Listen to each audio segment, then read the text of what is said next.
Hey Jonathan, Jeff here with Custom Crawlerz, and we'll be looking through D5 Dozer that I recently fixed for you and go through some of the options and things that I did to it. As you know, when you first sent it to me, the unit had been in pieces. The dual ESCs in it were not working right. The unit wasn't driving. The unit wasn't operating as expected. So as you know, when I took a peek through some things with it, I found out that the ESCs inside of it had been wired up incorrectly.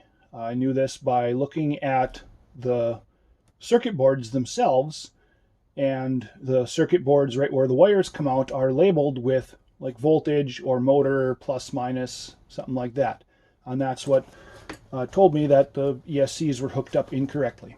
After I determined that, I took and corrected all of that. Then I rewired both the ESCs into one.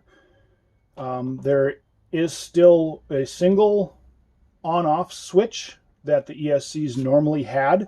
That is internal in the unit, and it is currently always in the on position for those ESCs. The reason why I did this is I wired in an external switch to be able to cut power to the unit. Now that switch is located right inside of your unit. A little hard to see because it's dark. So it's right inside on the left side of the controls. There is the on-off switch for it. Now, your unit also still has the same hubs with sprockets, 3D printed sprocket pieces on there. I did take and make some modifications to them. I took out every other tooth that was on them to allow them a better bite into the stock Bruder tracks. If you happen to notice inside of your unit, there is a plug, a standard 2-wire plug coming out the side of the unit. Now, that you will use when you need to charge your unit. So, with the switch in the off position, it allows direct connection from these wires directly to the battery and nothing else.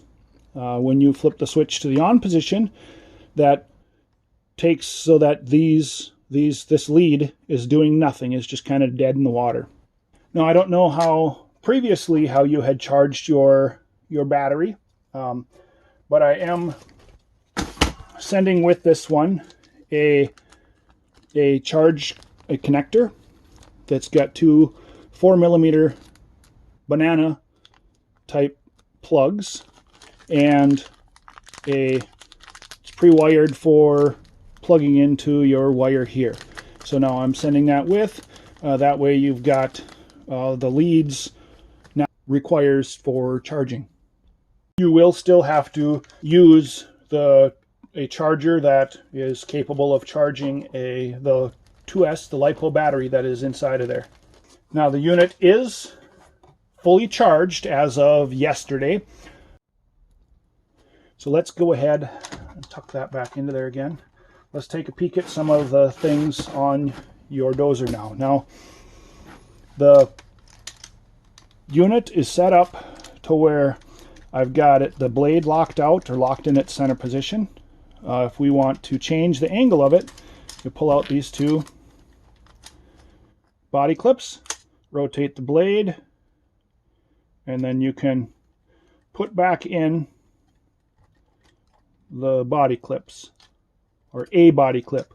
I only have the holes drilled in here for in its center position or the side that is extended out. I don't have holes drilled in for the side that is pushed in, because it's really hard to try to get the pin slid into place with the blade tipped to the side. So that's the first step with your blade there.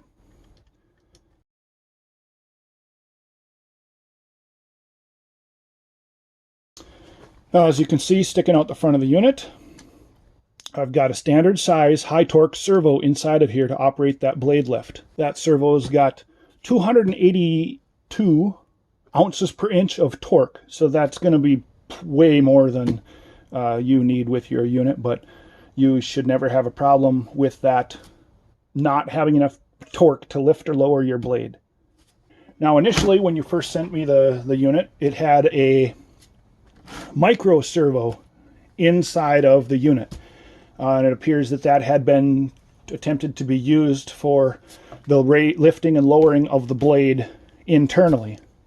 From my experience, those micro servos are just they're nowhere near powerful enough to handle the movement of these blades if you're actually going to get into and try to push some stuff. So I got rid of that and put in, like I said, a standard servo. Now, I did incorporate in that micro servo, so that micro servo controls your rear tines on the back of your unit. You can control that from your remote. It's just hooked up. It's just like you would have an airplane through a tube that goes into internally, and then a wire runs through that from the servo out to the deal you're operating. This is just a real small wire, not small, flexible wire, and it also is just that micro servo, so there's not a lot of torque there.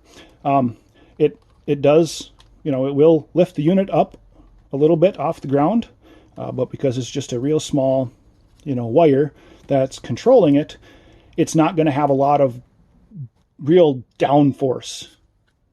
Another thing on your unit, I installed one of these Fly Sky FSI6 radio systems into here. This is a 6-channel radio, and we're only using, four of the channels?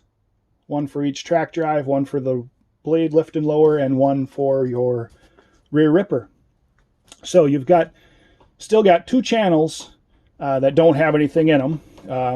You don't have a heck of a lot of room internally on this, but you do have 2 open channels, so if you wanted to try to open it up and put some lights into it or something like that down the road, you've got 2 open channels.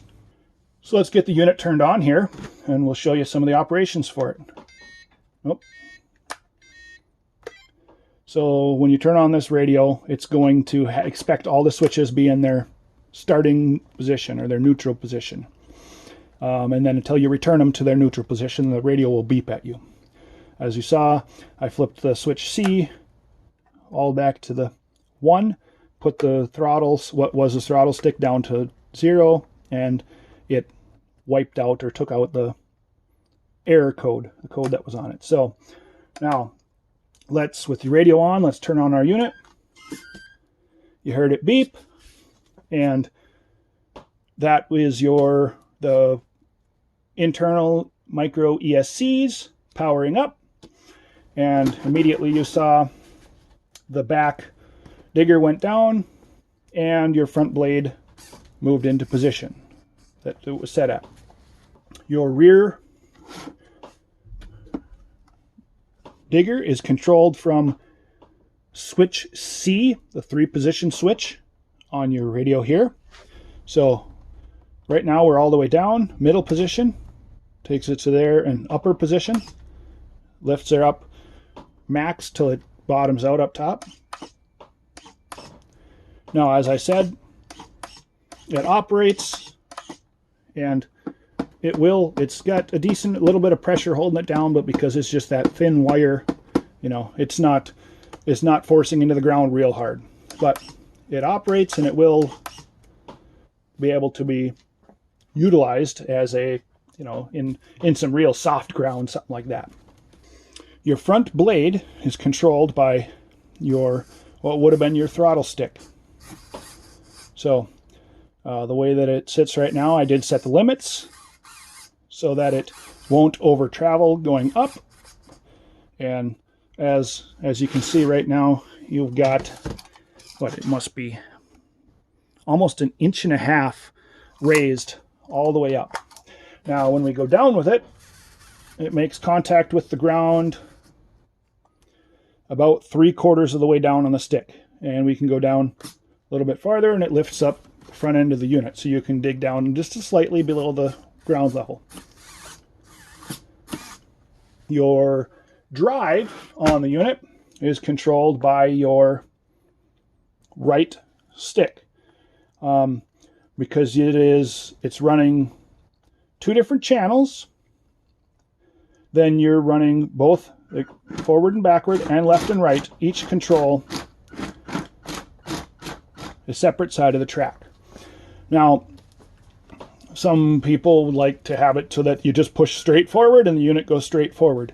I am not like super familiar with the channel mixing on this radio. This is only what, the 3rd dozer that I have put this radio into, and I'm not the biggest expert on the programming mixing channels on this unit yet. I'm sure if you did some looking, something like that, you'd be able to figure it out. Otherwise, your drive, it's pretty much at a 45. So pushing up and to the right will drive your unit forward and backward. And then alternating will drive the tracks opposite.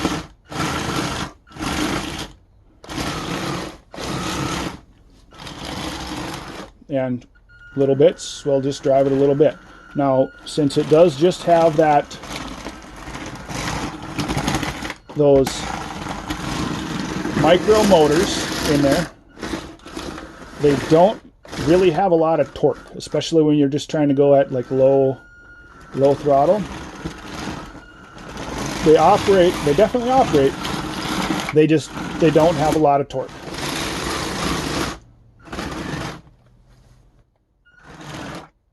Okay, so let's throw out something onto the,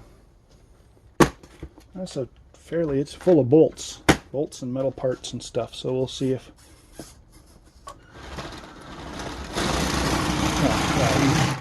easily push that around. Here, I'll add some more. So we've got that one's got bolts. This one's a servo case full of bolts. Okay, let's see if the unit will push that. Oh, weight-wise of your unit pushes it, but your unit just doesn't quite have enough weight to actively push it. I don't know that I would try adding too much weight to it because of the lack of power that these track drive motors that are in there have. It's better that they slip, I think, instead of just stopping dead, because then you might take out the motors, you might take out the micro ESCs and such that are inside of this unit. So personally, I think that I would probably just leave the weight the way that it is in it. If you want to go ahead and try to add some weights to it, in the past I have taken and I've dropped in BBs inside, steel BBs inside of here on other units, and then I throw some hot glue down inside of that to firm that up and also add some weight to the front end of there.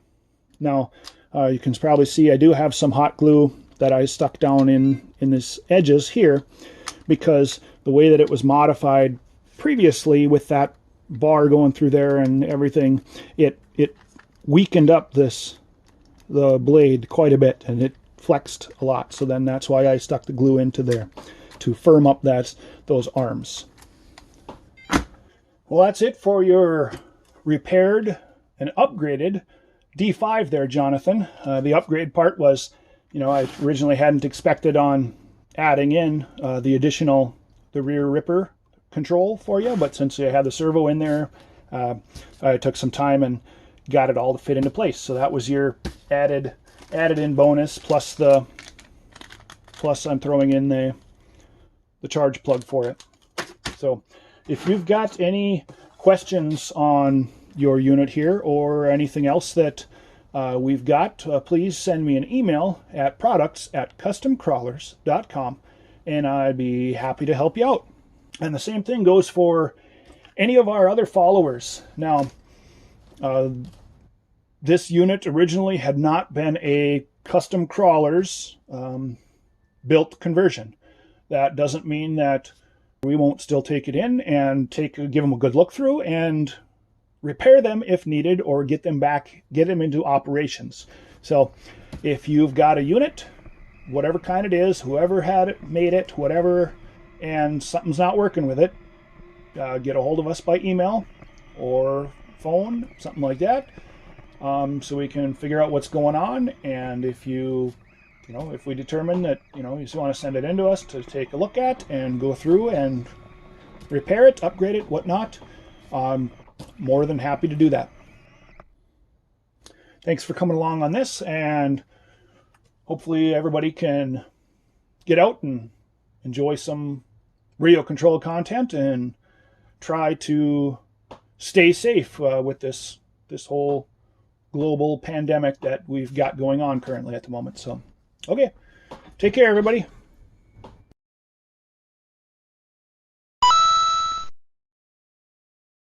Be sure to subscribe to our channel for more great content through Custom Crawlerz.